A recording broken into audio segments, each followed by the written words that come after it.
नमस्कार। भारत माता की जय। विष्णु भगवान की जय। वक्रतुंड महाकाय सूर्यकोटि समप्रभ निर्विघ्नं कुरु मे देव सर्वकार्येषु सर्वदा। भगवान सूर्यदेव को नमस्कार है। उनसे प्रार्थना है कि वो मेरे सहित सभी कार्यों को निर्विघ्नता से पूर्ण करें, अपना पूर्ण आशीर्वाद दें। चलिए, आज के हम इस जो हमारी कक्षा है, जो हमारी बातें हैं, जो निरंतर रूप से विभिन्न विषयों पे चल रही हैं, जैसे सामुद्रिक शास्त्र, वास्तु,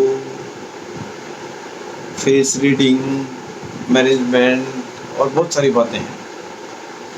मुझे बार बार अपने मित्रों के द्वारा जो ज्योतिष विधा को नहीं जानते हैं, लेकिन कुछ मूलभूत चीज़ें, खास इम्पोर्टेंट चीज़ें पूरे देश के परिप्रेक्ष्य में जानना चाहते हैं, तब उन्होंने मेरे से कहा था कि ये त्योहार, तिथि, पर्व, व्रत क्यों किए जाते हैं, कब किए जाते हैं, इनका क्या फल है, इनको थोड़ा सा ब्रीफ में बताइए। उसी को लेते हुए मैं आज आप लोगों के सम्मुख हमारे देश में पूरे 12 महीने में मनाए जाने वाले पर्व, विशेष पर्व और व्रतों के बारे में थोड़ी थोड़ी बातें करूँ। पहले आप महीने की बात कहें तो हमारा हिंदुओं का जो 12 महीनों का पहला महीना कौन सा है? चैत्र का महीना। चैत्र का महीना कब शुरू होता है? सामान्यतया हर महीने की अंग्रेजी महीने से अगर हम निकालना शुरू करें तो 14, 15, 16 तारीख के आसपास वो हिंदू नव वर्ष शुरू होता है। और जिस दिन वो महीना शुरू होता है उसको संक्रांति भी कहा जाता है। संक्रांति क्या? संक्रांति है सूर्यदेव, सूर्य भगवान जब एक राशि से दूसरी राशि में प्रवेश करते हैं, अर्थात दूसरी भाषा में सूर्य का राशि परिवर्तन, एक राशि से दूसरी राशि में जाना संक्रांति कहलाता है। और जिस दिन वो राशि परिवर्तन जिस समय करते हैं उस समय से दूसरा महीना शुरू हो जाता है। पहला महीना चैत्र का महीना। फिर दूसरा महीना, ये हमने बताया चैत्र का महीना कब होगा। अब कैसे याद रखें? आसान तरीका है, अंग्रेजी के महीने तो हमको याद है। जनवरी पहला महीना है। जनवरी का महीना जो 14 तारीख होती है जनवरी के महीने की, सामान्यतया अधिकांशतया उस दिन सूर्य मकर राशि में प्रवेश करते हैं और उसी दिन से 14 जनवरी से माघ का महीना शुरू हो जाता है। कभी कभी 15 तारीख को भी प्रवेश करते हैं, कुछ घंटों का फर्क पड़ता है। तो अब याद रखना आसान हो गया। माघ का महीना, माघ पहला नहीं है, ठीक को ध्यान रखने के लिए एक महीने बाद या 30 दिन के बाद, जब अब कब फरवरी में 13 तारीख होगी तो उस समय फागुन आ जाएगा, ठीक है। और 13 फरवरी के बाद फरवरी 28, 29 की होती है, इसलिए एक दिन 2 दिन पड़ जाएंगे तो 14, 15 तारीख मार्च में चैत्र का महीना शुरू हो जाएगा, सूर्य संक्रांति हो जाएगी। वो चैत्र का महीना 14, 15 मार्च से चैत्र का महीना शुरू होगा। हिंदू नववर्ष का पहला महीना शुरू होगा, ठीक है। अब फिर 30 दिन हम जोड़ते जाएंगे। चैत्र के बाद बैसाख, ज्येष्ठ, आषाढ़, श्रावण, भाद्रपद, अश्विन, माघशीर्ष, कार्तिक, पौष, माघ, फागुन, फिर चैत्र का महीना आ जाएगा। इस तरह हमारे पूरे 12 महीने पूरे हो गए। अब इन हर महीने में क्या क्या हम मनाते हैं, क्या क्या बातें आती हैं, उसकी हम बात कर लेते हैं। सबसे पहले जब हमने संक्रांति से ये पर्व की बात की, महीना शुरू होने की बात की, तो संक्रांति का ही फल हम जान लेते हैं। संक्रांति अर्थात सूर्य की संक्रांति कहते हैं, लेमन की भाषा में यह ज्योतिषियों के लिए। बाकी ग्रहों की भी संक्रांतियाँ होती हैं। संक्रांति। संक्रांति क्या है? सूर्य जब एक राशि से दूसरी राशि में पहुंचते हैं। ये तो हर कोई जानता है कि मकर संक्रांति बहुत फेमस है, और बहुत सारे लोग केवल मकर संक्रांति को ही संक्रांति जानते हैं। नहीं, हर राशि में जब सूर्य बदलते हैं एक राशि दूसरे में, वो उसकी संक्रांति है। तो संक्रांति के दिन का क्या महत्व है? संक्रांति के दिन का महत्व है कि ब्रह्म मुहूर्त में ब्राह्मे मुहूर्ते बुद्धे धर्मार्थौ चानुचिन्तये काय क्लेशान तन्मूलान वेद तत्वार्थमेव च। अर्थात ब्रह्म मुहूर्त में ब्रह्म मुहूर्त कब होती है? 4 पहर पहले, कम से कम 2 पहर पहले, दोपहर में मिड डे नहीं, 2 घंटे पहले, सूर्योदय से 2 घंटे पहले जाग कर पवित्र नदियों में स्नान करना चाहिए, वहाँ पूजन अर्चन करना चाहिए, कुछ दान दक्षिणा देनी चाहिए, और जो जैसे जरूरतमंद है उनको वैसी चीज का भी उपहार देना चाहिए। तो संक्रांति के दिन का महत्व क्या है? शुद्ध मुहूर्त में, ब्राह्म मुहूर्त में उठकर पवित्र नदियों में स्नान करें। यदि पवित्र नदी पर नहीं जा सकते हैं तो कम से कम उसका जल तो अपने घर में हो, उस जल से स्नान कर लें। पूरा स्नान के लायक जल ना हो, कुछ जल की बूंदें मिला लें, और किसी कारणवश ये कुछ बूंदें भी नहीं हैं जल की, तो उस पवित्र नदियों को स्मरण करके स्नान कर लेना चाहिए। गंगे जमुने जैव गोदावरी सरस्वती नर्मदे सिंधु कावेरी जलेस्मिन् सन्निधिं। सारी पवित्र नदियों का नाम लेकर के भी अगर हम स्नान करते हैं तब भी हमको उतना ही पुण्य मिलता है। तो ये तो बात थी संक्रांति। इसलिए हर महीने में चैत्र से लेकर फागुन तक एक एक संक्रांति आती है। उसी संक्रांति से जब सूर्य राशि परिवर्तन करते हैं, नया महीना शुरू होता है। अब जब सबसे पहले बात करते हैं, एक बड़ा फेमस व्रत है, अक्सर लोग करते हैं, सुना देता है, प्रदोष व्रत। प्रदोष, प्र और दो को अलग अलग कर लें। दोष जानते हैं, प्रदोष, दोष को हरण करने वाला, दूर करने वाला। अब कब ये प्रदोष व्रत होता है और क्यों होता है? हर महीने की त्रयोदशी तिथि, दोनों पक्षों, शुक्ल पक्ष कृष्ण पक्ष दोनों की त्रयोदशी तिथि को प्रदोष व्रत किया जाता है। फिर भी जब हम दोनों पक्ष कह रहे हैं, उसमें भी कृष्ण पक्ष में अगर ये प्रदोष व्रत किया जाए तो उसको विशिष्ट माना गया है, अधिक महत्वपूर्ण माना गया है। और क्या किया जाता है? इस दिन भगवान शिव का पूजन एक प्रधान, सर्वप्रथम मुख्य देवता के रूप में किया जाता है। उनका उपवास करने के बाद सायंकाल के समय उनका पूजन अर्चन किया जाता है, और इस प्रदोष व्रत को कोई भी कर सकता है। अब एक चीज ध्यान रखना है, व्रत की जब हम बात करें, चाहे प्रदोष व्रत हो या कोई और भी व्रत हो, जो बहुत कम उम्र के, बहुत वृद्ध हैं, बीमार हैं, ऐसे लोगों को व्रत नहीं करना चाहिए। इनके अलावा सभी जो मन सा वाचा कर्म से शुद्ध हो, शुद्धि करके, शुद्ध हो करके मन से, वचन से, कर्मों से व्रत को किया जा सकता है। मेल कोई भी व्रत को कर सकता है। किसी भी उम्र के लोग जो कोई बीमार ना हो, इसको कर सकते हैं। विश्व में कहीं भी इस व्रत को किया जा सकता है। और क्या होता है इसको करने से? बहुत सारी परेशानियां, जैसे कर्जा है, मुकदमा है, अवरोध है, कोर्ट कचहरी के चक्कर है, असफलता है, अपयश है, रुकावटें आ रही हैं। अगर हम नियम पूर्वक इस व्रत को करते हैं, भगवान शिव की उपासना करते हैं, तो ये सारी परेशानियां दूर हो जाती हैं। अच्छा, दूसरा एक और व्रत हमारे बहुत इम्पोर्टेंट है, वो है पूर्णिमा। पूर्णिमा कब होता है? कितनी पूर्णिमा होती है? एक महीने में एक, और पूरे 12 महीनों में 12 पूर्णिमा है। हर माह की पूर्णिमा का अलग अलग महत्व।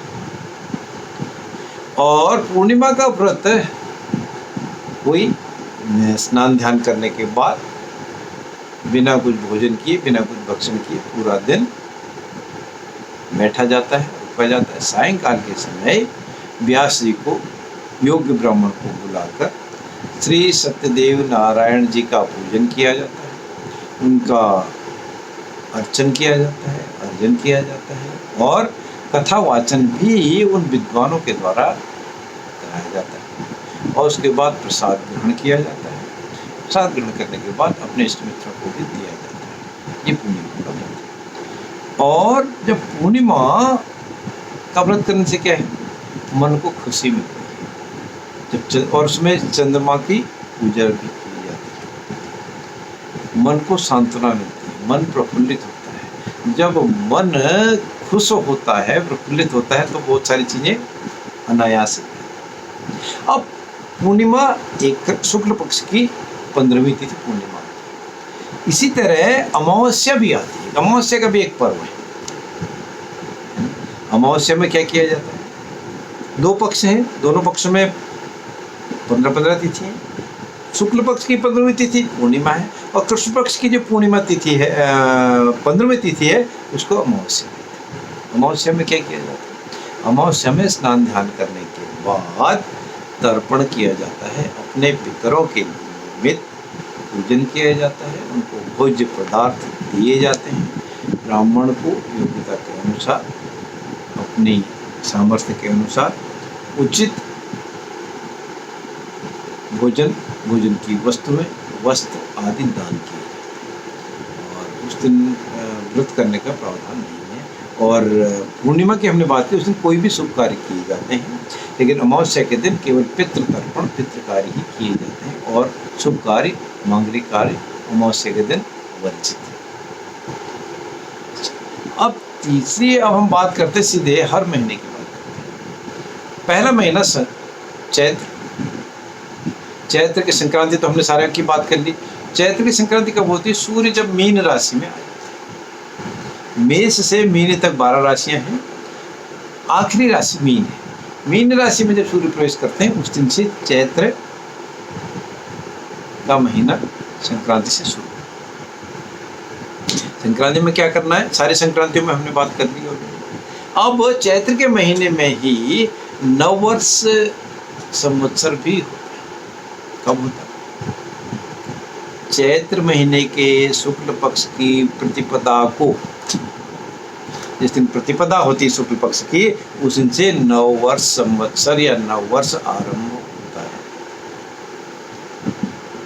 हिंदुओं के लिए, वैदिक और सनातनियों के लिए नववर्ष का पूजन शुरू होता है। इसी दिन से नवरात्रियां, चैत्र की नवरात्रियां भी शुरू होती हैं। देवियों का भी पूजन अर्चन किया जाता है। और ये इम्पोर्टेंट चीज, इसी दिन से किसी भी विद्या का व्रत भी आरंभ किया जाता है। अब दूसरा, चैत्र के महीने में गौरी का व्रत, माँ गौरी का, ये कब करते हैं, वो चैत्र महीने के कृष्ण पक्ष की प्रतिपदा से, चैत्र महीने के ही कृष्ण पक्ष की प्रतिपदा से शुरू होकर चैत्र महीने के शुक्ल पक्ष की द्वितीया तक माँ गौरी का पूजन किया जाता है, अर्चन किया जाता है, व्रत किया जाता है। इसको कौन करता है, इसको विवाहित महिलाएं और कुंवारी कन्याएं या लड़कियां दोनों। जो भी ये विवाहिताएं और कुंवारी कन्याएं इस गौरी व्रत को करती हैं, उनका वैवाहिक जीवन सफल रहता है, उनको धन संपदा, पति, संतान की प्राप्ति होती है। फिर पूर्णिमा, चैत्र महीने की पूर्णिमा को बड़ा इंपॉर्टेंट फूड है, चैत्री पूर्णिमा उसको कहा जाता है। चैत्री पूर्णिमा के दिन विशिष्ट रूप से, विशेष रूप से श्री सत्यनारायण भगवान का पूजन किया जाता है, उनका कथा वाचन। ये तो कुछ बातें थी चैत्र के महीने की।